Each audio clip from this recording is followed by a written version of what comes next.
ଯେମିତିକି ଗତ କ୍ଲାସ୍ରେ ଆମେ ଦେଖିଥିଲେ ଏକପଦୀକରଣ, ବୈଦେଶିକ ଶବ୍ଦ ଆଉ କିଛି ପ୍ରତିଶବ୍ଦ। ସେହିପରି ଭାବରେ ଆଜି ଆମେ ଦେଖିବା ସମଚାରିତ ଓ ପ୍ରାୟ ସମଚାରିତ ଶବ୍ଦ। ତ ଏପଟେ ତାର ଉଦାହରଣ ଅଛି, ଏପଟେ ଶବ୍ଦ ଅଛି ଆଉ ତାର ଅର୍ଥ ଅଛି। ତ ଫାଷ୍ଟ ଆମେ ଦେଖିବା କ'ଣ ଅଛି ନା ଅର୍ଘ। ଅର୍ଘର ଅର୍ଥ ହେଲା ମୂଲ୍ୟ। ସେହିପରି ଭାବରେ ଅଛି ଅର୍ଘ୍ୟ। ଅର୍ଘ୍ୟର ଅର୍ଥ ହେଲା ପୂଜା ଉପକରଣ। ତାପରେ ଅଛି ଅବହିତ। ଅବହିତର ଅର୍ଥ ହେଲା ମନୋଯୋଗୀ। ତାପରେ ଅଛି ଅବିହିତ। ଅବିହିତର ଅର୍ଥ ହେଲା ଅନୁଚିତ। ତାପରେ ଅଭିହିତ। ଅଭିହିତର ଅର୍ଥ ହେଲା କଥିତ। ଏପଟେ ଥିବା ଉଦାହରଣକୁ ନିଜେ ପଢ଼ି ନେବ। ତାପରେ ଅଛି ଅଂଶ। এই ଅଂଶର ଅର୍ଥ ହେଲା ଭାଗ ଆଉ ଏଇ ଅଂଶର ଅର୍ଥ ହେଲା ସ୍କନ୍ଦ। ତାପରେ ଅଛି ଅନିଳ। এই ଅନିଳର ଅର୍ଥ ହେଲା ପବନ ଆଉ ଏଇ ଅନିଳର ଅର୍ଥ ହେଲା ଯାହା ନୀଳବର୍ଣ୍ଣ ନୁହେଁ। ତାପରେ ଅଛି ଅଶୀ। এই ଅଶୀର ଅର୍ଥ ହେଲା ଖଣ୍ଡା ଆଉ ଏଇ ଅଶୀର ଅର୍ଥ ହେଲା ସଂଖ୍ୟା ବିଶେଷ। ତାପରେ ଅଛି ଅସନର ଅର୍ଥ ହେଲା କ୍ଷେପଣ ଆଉ ଏଇ ଅସନର ଅର୍ଥ ହେଲା ଭୋଜନ। ତାପରେ ଅଛି ଅଳିକ। ଏଇ ଅଳିକର ଅର୍ଥ ହେଲା ଲଳାଟ ଆଉ ୟାର ଅର୍ଥ ହେଲା ଏଇ ଅଳିକର ଅର୍ଥ ହେଲା ମିଥ୍ୟା। ତାପରେ ଅଛି ଆଭାସ। ଏଇ ଆଭାସର ଅର୍ଥ ହେଲା ଭାଷଣ ଆଉ ଏଇ ଆଭାସର ଅର୍ଥ ହେଲା ଇଙ୍ଗିତ। ତାପରେ ଅଛି ଆବୃତର ଅର୍ଥ ହେଲା ଆଚ୍ଛାଦିତ ଆଉ ଏଇ ଆବୃତର ଅର୍ଥ ହେଲା ଅଭ୍ୟସ୍ତ ଆଉ ଏଇ ଆଇତର ଅର୍ଥ ହେଲା ଅଧୀନ ବା ନିଜ ଅଧୀନରେ କରିବା। ଆଉ ଏଇ ଇତିର ଅର୍ଥ ହେଲା ଶେଷ ଆଉ ଏଇ ଇତିର ଅର୍ଥ ହେଲା ଅନାବୃଷ୍ଟି ଆଦି ପ୍ରାକୃତିକ ବିପର୍ଯ୍ୟୟ। ତାପରେ ଏଇ ଈଶ୍ୱର ଅର୍ଥ ହେଲା ଈଶ୍ୱର ଆଉ ଏଇ ଈଶ୍ୱର ଅର୍ଥ ହେଲା ନଙ୍ଗଳର ଦଣ୍ଡ। ତାପରେ ଅଛି ଉପାଦାନ। ଉପାଦାନର ଅର୍ଥ ହେଲା ଉପକରଣ ଆଉ ଏଇ ଉପାଦାନର ଅର୍ଥ ହେଲା ତକିଆ। ତାପରେ ଅଛି କାଳୀ। ଏହାର ଅର୍ଥ ହେଲା ଆଦିଶକ୍ତି ଆଉ ଏଇ କାଳୀର ଅର୍ଥ ହେଲା କାଳିମା, ବାକି, କଳଙ୍କ। ତାପରେ ଏଇ କୂଳର ଅର୍ଥ ହେଲା ବଂଶ ଆଉ ଏଇ କୂଳର ଅର୍ଥ ହେଲା ତଟ। କୁଜନର ଅର୍ଥ ହେଲା ଖରାପ ଲୋକ ଆଉ ଏଇ କୁଜନର ଅର୍ଥ ହେଲା ପକ୍ଷୀର ଧ୍ୱନି। ତାପରେ ଅଛି କୃତି। ଏଇ କୃତିର ଅର୍ଥ ହେଲା କାର୍ଯ୍ୟ, ଏଇ କୃତିର ଅର୍ଥ ହେଲା ଦକ୍ଷ। ତାପରେ ଅଛି ଆଉ ଗୋଟେ କୃତି, ଏହାର ଅର୍ଥ ହେଲା ବ୍ୟାଘ୍ର ଚର୍ମ। ଏଇ ଗିରିଶର ଅର୍ଥ ହେଲା ମହାଦେବ ଆଉ ଏଇ ଗିରିଶର ଅର୍ଥ ହେଲା ଗିରିଶ୍ରେଷ୍ଠ। ତାପରେ ଅଛି ଗୁଣୀ। ଏଇ ଗୁଣୀର ଅର୍ଥ ହେଲା ତନ୍ତ୍ର ବିଦ୍ୟା। ତାପରେ ଅଛି ଗୁଣୀ। ଗୁଣୀର ଅର୍ଥ ହେଲା ଗୁଣବାନ। ତାପରେ ଅଛି ଘଟଣ। ଘଟଣର ଅର୍ଥ ହେଲା ସୁନ୍ଦର ଗଢ଼ଣ। ଏଇ ଘଟଣାର ଅର୍ଥ ହେଲା ଘଟିବା ଯୋଜନା। ତାପରେ ଅଛି ଚରିତ। ଚରିତ୍ର ହେଲା କଥା, ବିଷୟ ଆଉ ଏଇ ଚରିତ୍ରର ଅର୍ଥ ହେଲା ନୈତିକ ସ୍ୱଭାବ। ତାପରେ ଅଛି ଚିର। ଏଇ ଚିରର ଅର୍ଥ ହେଲା ଦୀର୍ଘକାଳ ଆଉ ଏଇ ଚିରର ଅର୍ଥ ହେଲା ଚିରା ଜୀର୍ଣ୍ଣ ବସ୍ତ୍ର। ତାପରେ ଅଛି ଚୂଡ଼ା। ଏଇ ଚୂଡ଼ାର ଅର୍ଥ ହେଲା ଖାଦ୍ୟ ବିଶେଷ ଆଉ ଏଇ ଚୂଡ଼ାର ଅର୍ଥ ହେଲା ଅଗ୍ରଭାଗ। ତାପରେ ଅଛି ଚ୍ୟୁତ। ଚ୍ୟୁତର ଅର୍ଥ ହେଲା ଆମ୍ବ ଆଉ ଚିତର ଅର୍ଥ ହେଲା ସ୍ଖଳିତ। ଯମକର ଅର୍ଥ ହେଲା ଆଡ଼ମ୍ବର ଆଉ ଏଇ ଯମକର ଅର୍ଥ ହେଲା ଅଳଙ୍କାର ବିଶେଷ। ତାପରେ ଅଛି ଜାତ। ଜାତର ହେଲା ଉତ୍ପନ୍ନ ବା ଜନ୍ମ ଆଉ ଏଇ ଜାତର ଅର୍ଥ ହେଲା ଯାତ୍ରା। ତାପରେ ଅଛି ଝୁଲା। ଝୁଲାର ଅର୍ଥ ହେଲା ମୁଣା ଆଉ ଛଲାର ଅର୍ଥ ହେଲା ଦୁର୍ବଳତା ବା ଭୋକେ ହେତୁ ମୂର୍ଚ୍ଛା ହେବା। ତାପରେ ଅଛି ଟକର। ୟାର ଅର୍ଥ ହେଲା ଲାଳସା ଆଉ ଏଇ ଟକର ଅର୍ଥ ହେଲା ଜିଦାଜିଦି, ପ୍ରତିଯୋଗିତା ବା ପ୍ରତିଦ୍ୱନ୍ଦିତା। ତାପରେ ଅଛି ଠକ୍। ଏଇ ଠକର ଅର୍ଥ ହେଲା କଠିନ ଦ୍ରବ୍ୟକୁ ଠକିବାର ଶବ୍ଦ। ଏଇ ଠକର ଅର୍ଥ ହେଲା ପ୍ରତାରଣକାରୀ, ଦସ୍ୟୁ। ତାପରେ ଅଛି ଢୋଲ। ଢୋଲର ଅର୍ଥ ହେଲା ଘୁମ, ନିଦ୍ରାର ଆବେଶ ଆଉ ଏଇ ଢୋଲର ଅର୍ଥ ହେଲା ବାଦ୍ୟଯନ୍ତ୍ର। ତାପରେ ଅଛି ତରଣୀର ଅର୍ଥ ହେଲା ସୂର୍ଯ୍ୟ ଆଉ ଏଇ ତରଣୀର ଅର୍ଥ ହେଲା ନୌକା। ତାପରେ ଅଛି ତଟକା। ତଟକାର ଅର୍ଥ ହେଲା ସଜ ଆଉ ଏଇ ତଟକାର ଅର୍ଥ ହେଲା ଏଇ ତାଟିକାର ଅର୍ଥ ହେଲା ଛାନିଆ, ବିସ୍ମିତ ହେବା। ତାପରେ ଅଛି ଦିନ। ଏଇ ଦିନର ଅର୍ଥ ହେଲା ଦିବସ ଆଉ ଏଇ ଦିନର ଅର୍ଥ ହେଲା ଦରିଦ୍ର ବା ଗରିବ।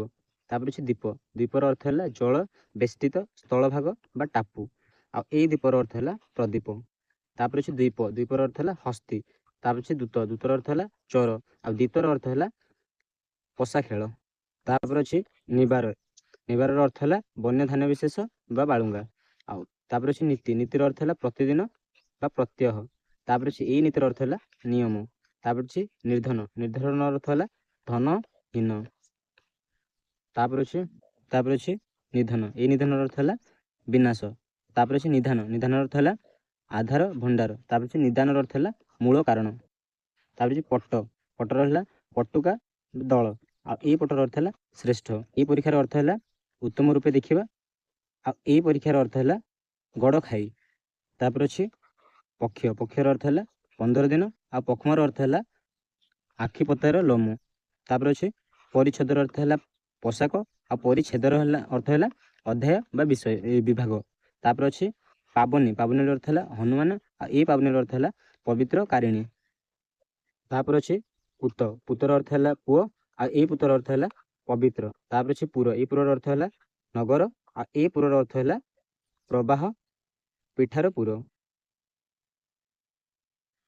ଆଉ ଗୋଟେ ଦେଇଛି ଜଳରାଶି। ତାପରେ ଅଛି ପ୍ରସାଦ। ଏଇ ପ୍ରସାଦର ଅର୍ଥ ହେଲା ଭୋଗ ବା କୃପା। ଆଉ ପ୍ରାସାଦର ଅର୍ଥ ହେଲା କୋଠା ବା ଅଟ୍ଟାଳିକା। ତାପରେ ଅଛି ପୃଷ୍ଠ। ଏଇ ପୃଷ୍ଠର ଅର୍ଥ ହେଲା ମୋଟା ବା ପାଳିତ। ଆଉ ଏଇ ପୃଷ୍ଠର ଅର୍ଥ ହେଲା ପଚରା ଯାଇଥିବା। ତାପରେ ଅଛି ପୃଷ୍ଠ। ପୃଷ୍ଠ ଏହାର ଅର୍ଥ ହେଲା ପିଠି, ପଛ। ତାପରେ ଅଛି ପ୍ରକାର। ପ୍ରକାରର ଅର୍ଥ ହେଲା ରକମ। ତାପରେ ଅଛି ପ୍ରାକାର। ପ୍ରାକାରର ଅର୍ଥ ହେଲା ପାଚେରୀ। ତାପରେ ଅଛି ପ୍ରସ୍ଥ। ଏଇ ପ୍ରସ୍ଥର ଅର୍ଥ ହେଲା ସ୍ତର। ଆଉ ଏଇ ପ୍ରସ୍ଥର ଅର୍ଥ ହେଲା ଓସାର। ତାପରେ ଅଛି ପିତ୍ତ। ପିତ୍ତର ଅର୍ଥ ହେଲା ହଳଦିଆ। ଆଉ ପିତ୍ତର ଅର୍ଥ ହେଲା ଶରୀରସ୍ଥ ଧାତୁ।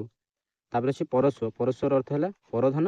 ଆଉ ଏଇ ପରଶ୍ଵର ଅର୍ଥ ହେଲା ପର ଦିନ। ତାପରେ ଅଛି ଫନ୍ଦ। ଫନ୍ଦର ଅର୍ଥ ହେଲା ଧାର। ଆଉ ଫାନ୍ଦର ଅର୍ଥ ହେଲା ଫାସ।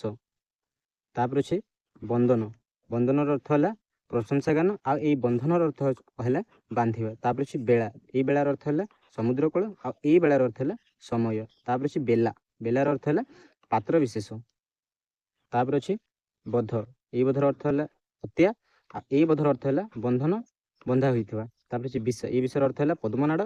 ଆଉ ଏଇ ବିଷର ଅର୍ଥ ହେଲା ଗରଳ। ତାପରେ ଅଛି ବଳି। ଏଇ ବଳିର ଅର୍ଥ ହେଲା ତ୍ୟାଗ ବା ହତ୍ୟା।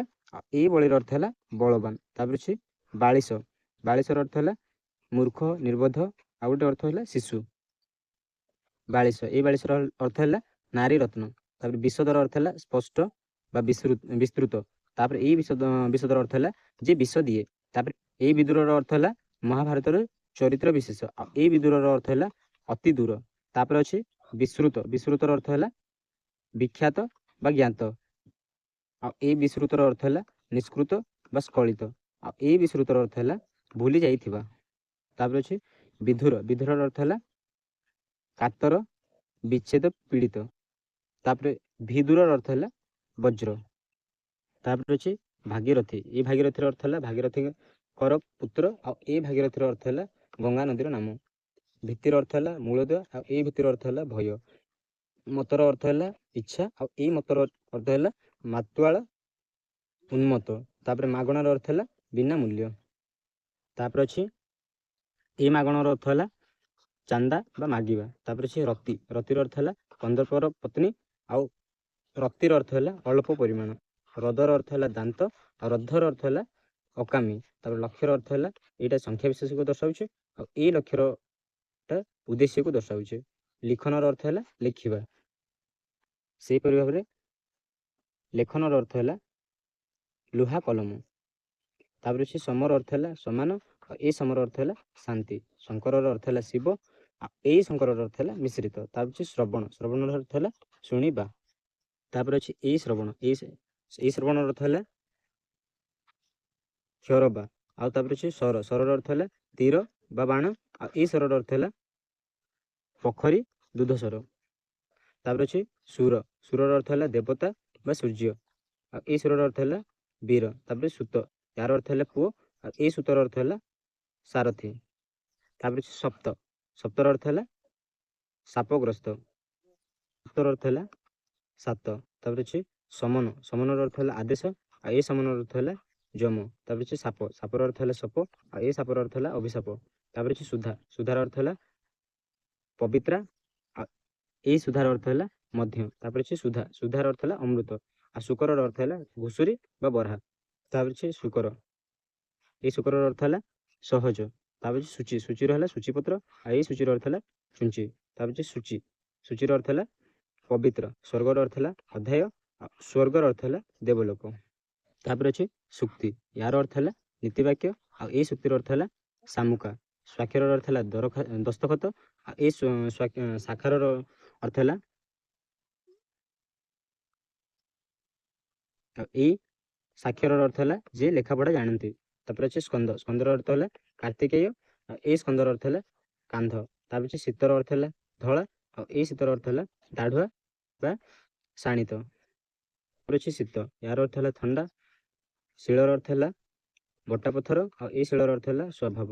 ସୀମନ୍ତର ଅର୍ଥ ହେଲା ସୀମାରେଖା ବା ସୀମାଶେଷ। ଏଇ ସୀମନ୍ତର ଅର୍ଥ ହେଲା ସୁନ୍ତା। ତାପରେ ଅଛି ଶିରର ଅର୍ଥ ହେଲା ମୁଣ୍ଡ। ଆଉ ଏଇ ଶିରର ଅର୍ଥ ହେଲା ନଙ୍ଗଳ। ତାପରେ ଅଛି ସବଳର ଅର୍ଥ ହେଲା ବଳବାନ। ସବଳ। ଏହାର ଅର୍ଥ ହେଲା ଚିତ୍ରିତ ନାନା ବର୍ଣ୍ଣ ବିଶିଷ୍ଟ।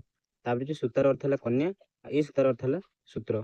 ତାପରେ ଯେ ଶୁଦ୍ଧର ଅର୍ଥ ହେଲା କଳନ୍ତର, ୟାର ଅର୍ଥ ହେଲା ପବିତ୍ର। ତ ଏହା ଥିଲା ଆଜିର କ୍ଲାସ୍। ଆଶା କରୁଛି ଆପଣମାନଙ୍କୁ ଏହି କ୍ଲାସ୍ଟି ଭଲ ଲାଗିଥିବ। ଯଦି ଭଲ ଲାଗିଛି ତ ଲାଇକ୍ କରିବେ ଏବଂ ଏହି ଚ୍ୟାନେଲଟିକୁ ସବସ୍କ୍ରାଇବ୍ କରିବେ। ଆଉ ଯଦି କିଛି ଭୁଲ ଅଛି ମୋର ତାହେଲେ କମେଣ୍ଟ ସେକ୍ସନରେ ନିହାତି ଜଣାନ୍ତୁ, ମୁଁ ତାକୁ ସୁଧାରିବା ପାଇଁ ଚେଷ୍ଟା କରିବି। Thank you. ଜୟ ହିନ୍ଦ।